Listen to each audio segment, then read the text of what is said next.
(2025년 10월 27일) 이정훈입니다. 지금 한미 외교를 보게 되면 한국이 미국에 질질 끌려가고 있죠. 트럼프 미국 대통령이 이재명 대통령을 아주 쉽게 다루고 있습니다. 그 이유가 뭘까요? 여러분은 이재명 대통령이 전과자고 그리고 또 범죄를 일으켜서 재판을 받고 있었습니다. 그럼에도 불구하고 운 좋게 대통령이 되니까 그는 권모술수에 능하고 아주 뭐라 그럴까, 만수다. 좋게 얘기하면 만수다. 나쁘게 얘기하면 교활하다. 아주 그 속을 알 수 없다. 복잡한 사람이다. 이렇게 보시겠지만 트럼프가 이재명을 다루는 걸 이유는 뭐냐? 이재명은 쉬운 사람, 이재명은 매우 싫은 사람이기 때문입니다. 지금 이재명 대통령은 트럼프를 상대로 어떤 외교를 하느냐? 나는 당신을 배신할 것이요 라는 사인을 보이면서 친한 척하는 그런 외교를 하고 있습니다. 자기의 패를 다 보여줬습니다.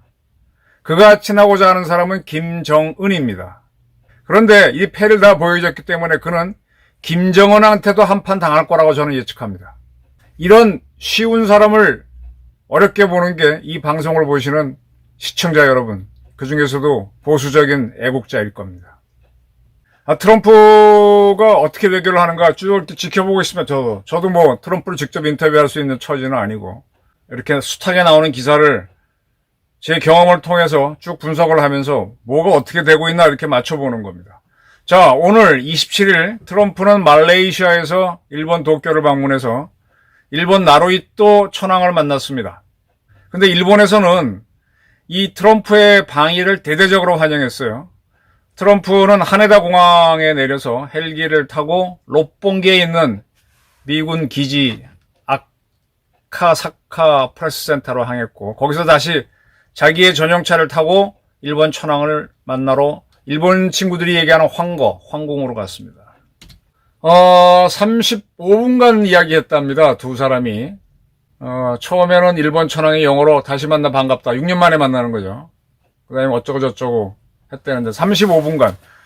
처음에 일본 천황이 영어로 얘기했지만 그 다음에는 공식 관계니까 자기는 일본어로 트럼프는 영어로 이야기하고 중간에 통역을 했을 겁니다. 그러면 35분이지만 실질적으로 양측이 얘기한 거는 한 15분 통역 빼면, 악수하는 시간 빼면, 사진 찍어야 되니까 그 시간 빼면, 그러면 각자가 얘기한 건 또 반으로 자르면 한 7분 얘기한 거죠.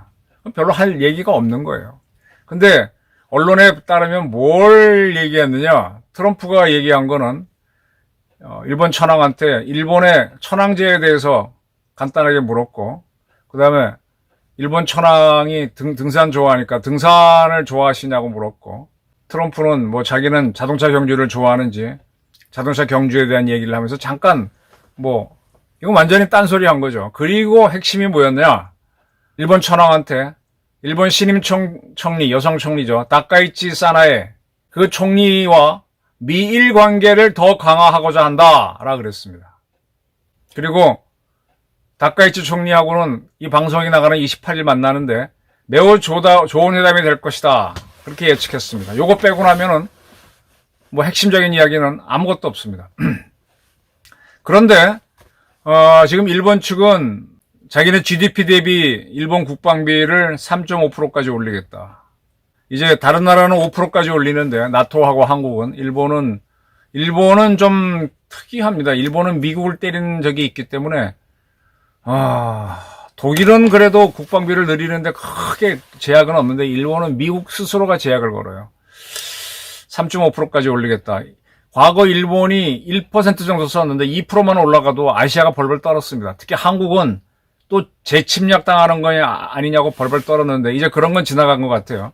어쨌든 3.5%까지 올린다. 일본으로서는요.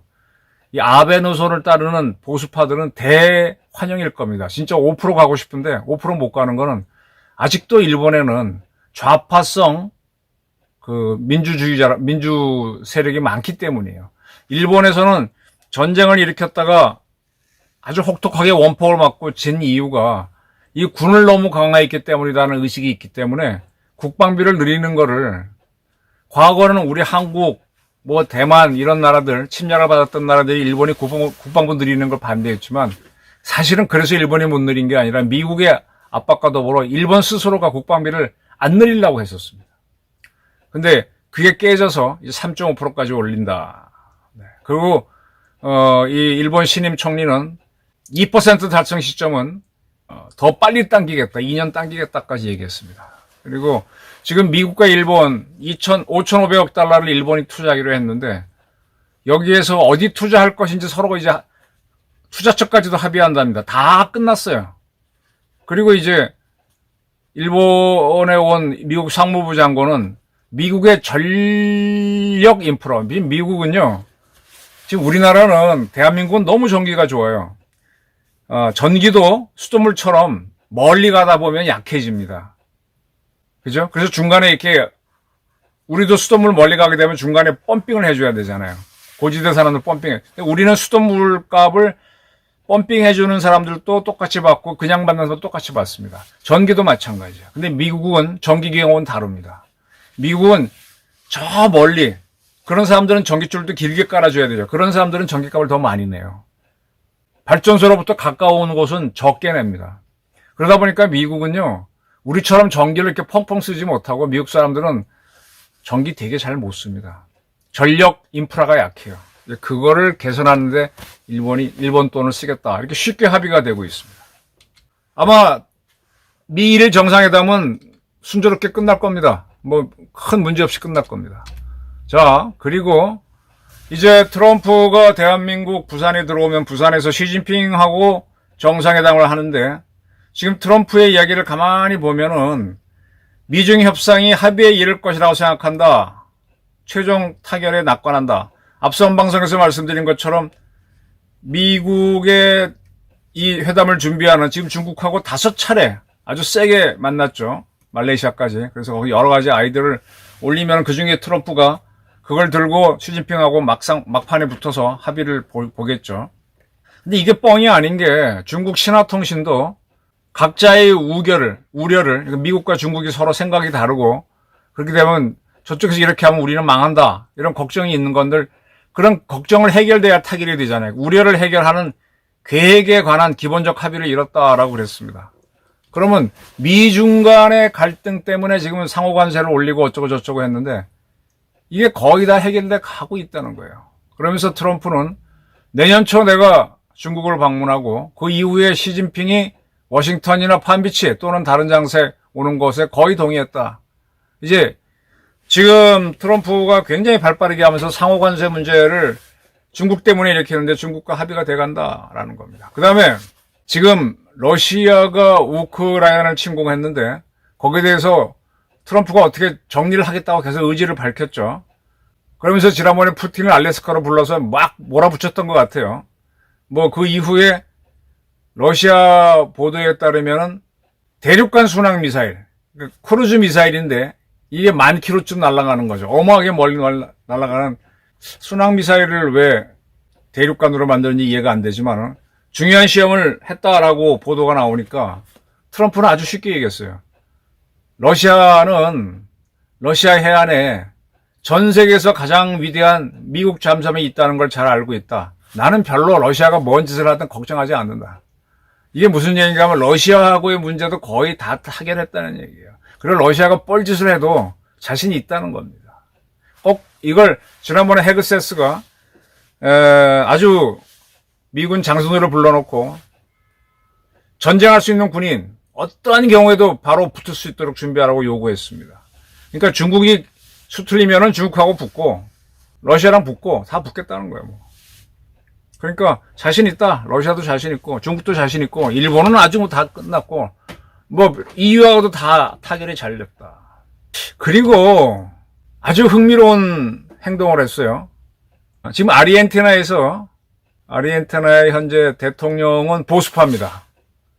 그리고 야당은 옛날에 그 Don't Cry For Me Argentina 그 노래가 나왔던 건 에바 페론을 추모하는 노래죠. 페론 대통령이 원래 남자로서 그 나라의 대통령이었는데 그 사람이 죽은 다음에 그의 부인 에바 페론이 잠시 대통령을 하면서 굉장히 서민을 위한 정책을 했습니다. 서민 정책을 하면서 아르헨티나는 세계, 지금 대한민국 정도의 경제력을 가진 국가에서 무너집니다. 앞으로 나라가 발전할 거에 대한 투자를 하지 않고 서민들이 어렵죠. 그거 나눠주다 보면은 앞으로 나갈 게 없죠. 돈이 없죠.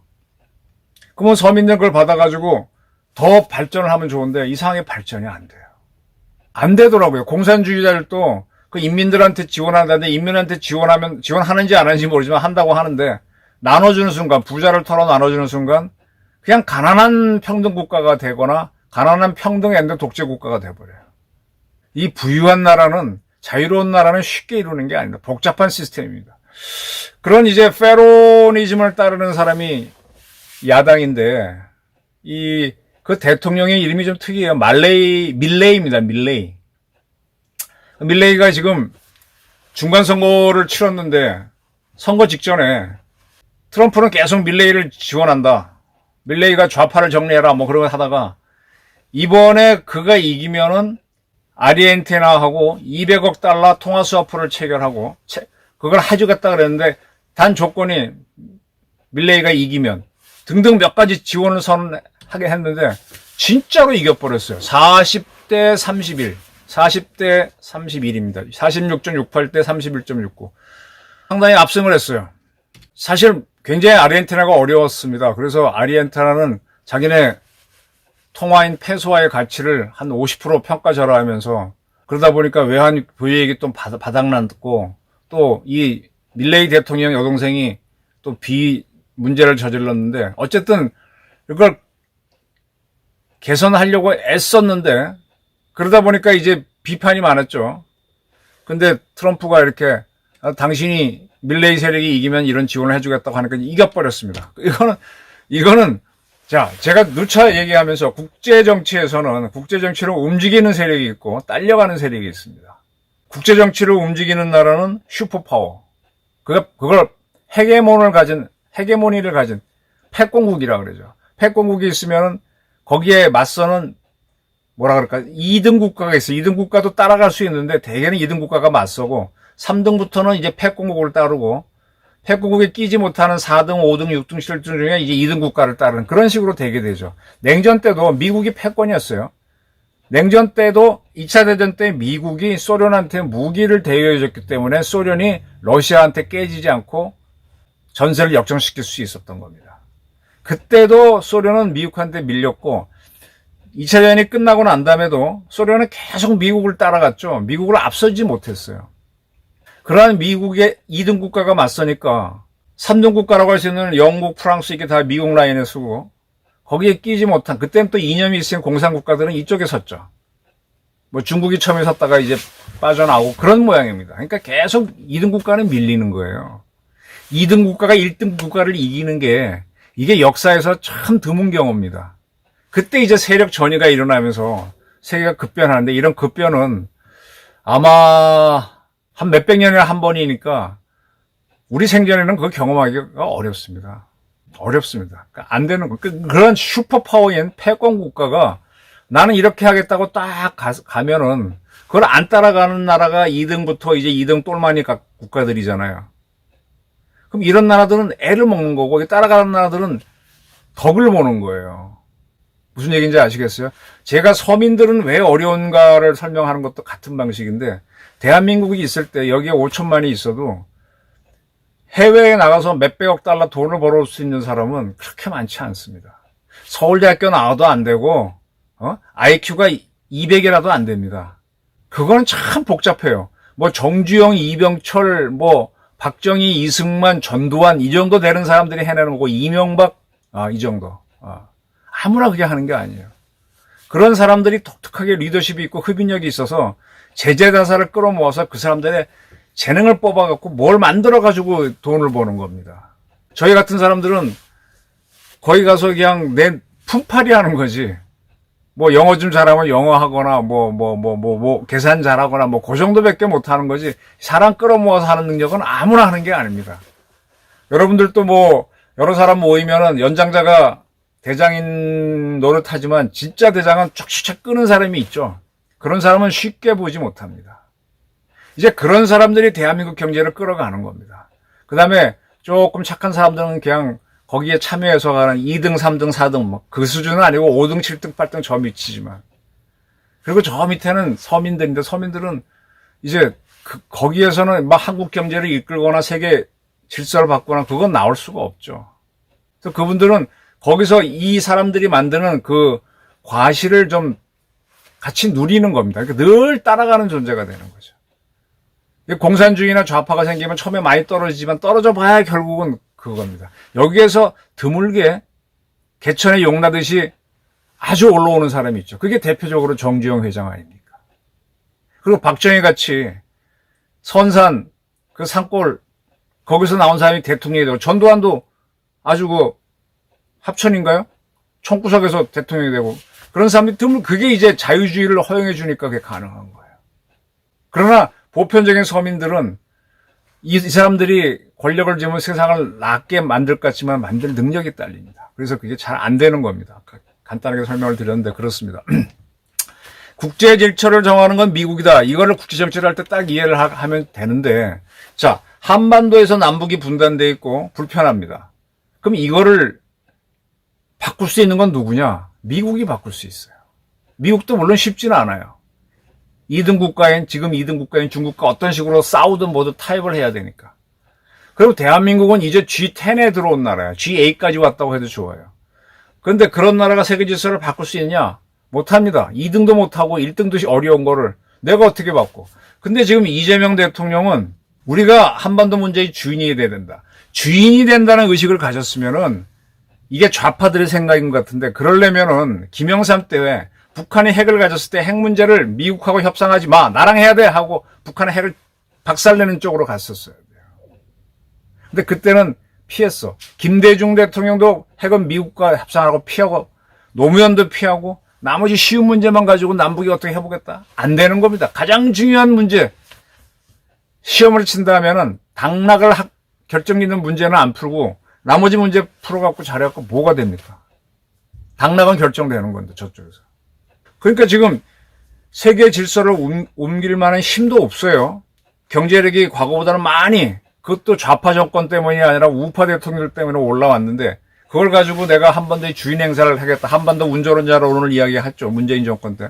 그리고 지금 와서는 북한하고 우리하고 뭐 해야 되니까 북한을 잘해줘야 된다. 근데 핵 문제 가장 중요한 건 빼놓고 있는데 이거는 그 문제를 풀 수 있는 건 미국인데 내가 이거 원하니 미국 형님 하십시오 하는데 미국은 그게 아니잖아. 북한의 핵을 갖지 말라는 거잖아요. 이란을 또 갖지 말라는 거고. 그래서 자꾸 피스메이커 하십시오. 저는 그걸 할 수 있는 페이스메이커 하겠습니다 하면서 자기가 미국을 끌고 가는 것처럼 하는데 제가 미국이라면 이렇게 보면 이놈 되게 웃기네? 이럴 거 아니에요. 그러면서 저쪽에 붙지도 못하니까 이 자식이 어떡하지? 이게 지켜보는 거죠. 그러면서도 얘가 좀 돈이 있으니까 얘 돈과 기술이 필요해. 3,500억 달러. 그걸 좀 가져가고 싶어. 그런 거는 지금 이제 미국 장관들도 분명히 얘기하고 자 지금 계속 뭐 3,500 달러 줄 테니까 지금 우리가 원하는 대로 와주세요 이렇게 하는 것 같은데 이재명 정권이 미국은 그럴 뜻은 없어. 근데 지금 얘네들이 먼저 던지는 거는 김정은하고 좀 만나보세요 하는 거니까 그거 아주 좋은 그래 나는 만날 의사가 있다 의향 표현하면 되는 거 아니에요. 지금 트럼프가 신나게 표현하고 있습니다. 일본 가는 비행기에서 뭐라고 표현하느냐 그가 원한다면 난 만날 수 있다. 그가 만나고 싶어 한다면 나도 만나고 싶다. 그리고 그가 뭐 나를 만나고자 한다면 나는 내 일정을 연장할 수도 있다. 이제 이번 순방의 마지막에 한국이니까 일정 연장은 매우 쉬운 것이다. 그러니까 이재명이야 요구하는 건 다 들어주는 거야. 너 그렇게 빨리 3,500 달러 내놔 이거지. 그러나 만나가지고 뭐 하는 거야? 너 핵까지 막 이렇게 비틀려고 하는 건데 그러한 트럼프를 김정은이가 만나겠습니까? 무섭죠. 그러니까 어떻게 해요? 지금 오매불망 러시아의 불화를 자꾸 늘어줘야지. 지금 최선희를 보냈잖아요. 러시아는 그래도 핵이 있고 미국에 맞설 수 있는 유일한 나라니까 그러니까 김정은이는 헷갈리지 않게 외교를 하는 겁니다. 지금 이재명 정권은요 헷갈리는 외교를 하는 자기도 뭐가 잘못된지 모르고 미국을 의도한 대로 끌고 올 수 있다고 하는 건데 이거는 미국을 속이는 겁니다. 근데 거기 속을 수가 없어요 미국은. 내가 봐도 안 속겠어. 그러면서 이제 이재명 정부에서는 북한 핵을 풀어주십시오. 그러니까 트럼프는 북한은 일종의 뉴클리어 파워 핵 보유국이다 라고 해줍니다. 핵 보유국이야. 그러니까 네가 만나라고 하니까 나는 만나는 줄 수 있어. 오케이. 와. 아, 내가 오라면 갖고 뭐 다 그럽니다. 근데 김정은은 만나면은 왜? 지금 자기는 전 세계에서 하지 말라는 러시아의 침략전에 군대를 보냈잖아요. 그래서 푸틴은 무력이라도 있으니 한번 트럼프를 만날 수도 있지만 그러한 푸틴을 도와준 김정은이가 어떻게 트럼프를 만납니까? 박살나지. 안 되는 걸 자꾸 지금 이재명 대통령을 하라고 자기가 페이스메이커 할 테니까 피스메이커 하시라고 합니다. 그러니까 이게 뭐냐? 나는 당신이 만들려고 하는 세상, 지금 트럼프가 만들려고 하는 세상은 좌파가 없고, 마리엔타 대통령 지원하는 것처럼. 그런 거 하라는 건데, 나는 다른 세상을 만들겠다라고 하는데, 당신이 나를 도와주시오 하면서, 3천억 달러 줄 테니까 하시오 하면서, 패를 다 보여준 거야. 나는 당신을 배신하겠소 하면서. 그러니까 트럼프는 웃으면서, 당신이 얘기하는 거 우선 가려면 정은이 만나 대화하는 거지. 대화해줄게. 해줄게. 3천억 달러 먼저 내놔. 근데 이걸 못 내놓겠다고 지금 버티고 있는데 어떻게 못 내놓겠어요? 지금 가장 큰 상대인 중국하고도 미국이 합의가 돼가고 있고 일본도 지금 더 이미 합의했고 더 구체적으로 가는데 우리만 합의 안 되면 그 38 따라지 되는 거예요. 그래서 트럼프는 이재명을 쉽게 다루는 겁니다. 왜냐하면 이재명은 되게 쉬운 사람이에요. 이 정도 국량밖에 안 됩니다. 그러니까 아까 아리엔테는 대통령처럼 미국을 이용해서 국력을 키우는 쪽으로 가야지. 그런 건 미국이 알면서도 도움이 되니까 그건 지원하는 거예요. 통화수화포도 되잖아. 근데 우리는 통화수화포 안 되잖아. 이게 간단한 걸 왜 몰라. 이거 위성락 실장은 이거 알 것 같은데 이렇게 저처럼 이재명 대통령한테 설명을 못 하겠지. 아마 국가정보원에 있는 외교 분석 애널리스트도 저랑 비슷한 분석을 할 겁니다. 외교부에서 마찬가지일 거예요. 근데 이런 판단 보고서를 빙글빙글 돌려서 올리지. 왜냐하면 이재명은 어떻게든 김정은하고 브루스를 추겠다는 거니까. 근데 그런 자들을 위해서, 근데 그런 한국이 갖고 있는 돈과 자산은 필요하니까, 그건 필요하다 하면서 돈 내놔, 이렇게 하는 거죠. 얼마나 재밌습니까? 이거 꽃놀이 패죠. 다 타결한 다음에 한국만 딱 남겨놓고, 상호관세 25% 먹여도 되고, 시간 끌어도 되고, 지켜만 봐도 점점 코너에 몰리는 건 이재명 정권이 되는 거죠. 자, 이재명 대통령이 지난번에 국가정보관리센터에 화재가 났을 때 냉부에 찍었다 그러죠. 냉장고를 부탁해. 참 거기에 대한 비난이 굉장히 많은데 이제 왜 비난했는지 이제 저도 해답을 찾았어요. 그때 이재명 대통령이 K푸드를 가지고 영부인과 같이 방송한다는 건데 아니 대통령은 물론이고 대통령 영부인도요 식사 직접 본인이 안 해요. 청와대 요리사들이 다 있습니다. 냉장고 가서 꺼내 먹기만 하지 그 냉장고 식재료 뭐가 있는지 영부인도 알 필요가 없어요. 근데 냉부회를 했거든. 답이 딱 나오네. 오늘 동아일보 보다 보니까 딱 나오네. 뭐냐? 지금 우리나라가 K-컬처가 세계적 히트를 치고 있죠. K-음악, K-팝이 치다가 지금 K-푸드가 아주 히트를 치고 있어요. 이 K-푸드를 세계로 퍼뜨리자는 운동은 꽤 오래 했습니다. 저도 이쪽은 잘 하지 못하는데 몇 차례 이제 이런 거 하는 분들하고도 만나 이야기 해봤는데, 일본은 중국 음식은 이미 세계화 됐고요. 일본도 스시라든지 이런 것들이 아주 고급 음식으로 됐습니다. 한국 음식은 참 어렵다 그랬어요. 김치도 그렇고. 근데 이상하게 김밥, 김치 이런 게 지금 나가요. 이게 지금 어느 정도인가 하면은 우리나라 그게 나가다 보다 우리 컵라면, 저도 다녀보면 전 세계 어느 마트에 가도 다 컵라면들이 있더라고요. 2021년 우리나라에서 음식물 수출이 100억 달러 넘었는데 지난해에는 역대 최고인 130억 달러. 우리나라가 이렇게 농수산 식품을 우리나라는 옛날에 우린 식량을 수입하는 국가인데 식량을 수입해서 거꾸로 식품으로 파는 겁니다. 냉동김밥도 팔고 지금 일본 신임 여성 총리도 한국 김을 정말 좋아한다 그랬잖아요. 옛날에 일본 총리 누구지? 그 부인은 한국 드라마 배용준이 좋아한다 그랬잖아요. 이렇게 K-푸드가 인기를 끌고 있습니다. 그래서 이번에 에이펙 정상회담에도 우리나라 음식 라면, 김밥 쫙 내놓고 이제 이번 기회로 K푸드를 홍보하자는 거죠. 자, 그것 때문에 이재명 대통령이 냉부회에 출연했던 겁니다. 지금 대한민국에서 가장 중요한 전자정보가 불타고 있는데 이거 하고 있었던 거예요. 그럼 이재명 대통령 그건 작은 애국심이죠. 그 정도 그러신 거예요, 이 양반이. 그거 연기하고 다음에 찍어도 돼. 근데 그걸 못하는 거예요. 자기는 이건 K푸드 세계 홍보하는 건 참 하고 싶죠. 보람도 있고. 근데 이건 본인이 안 나서도 지금 잘 하고 있는 거예요. 지금 한국 K푸드가 어느 정도인가 하면은, 어디서 조사했나? 아까 보도를 조금 한데, 아고다라고 해외여행 하시는 분들은 거기서 뭐 호텔 여행 또는 뭐 비행기 찾고 하는데, 아시아에서 음식이 가장 맛있는 나라 1위가 한국으로 나옵니다. 아고다. 이거는 우리나라 앱이 아니고 세계적인 앱인데. 그리고 대한민국에 오는 사람들 조사해 보면은 왜 한국에 오냐 그러면 2020년까지는 대한민국이 쇼핑의 천국이었거든. 근데 지금은 음식 먹으러 온다 이거예요. 식도락 탐방이 1위예요. K푸드 때문에 이재명을 한 겁니다. 그러니까 이재명 대통령은 국가 원수라고 하면은 군 통수권자로서 그 역할을 충실히 해야 되는데 이거는 뭐 농림수산부에서 다루나?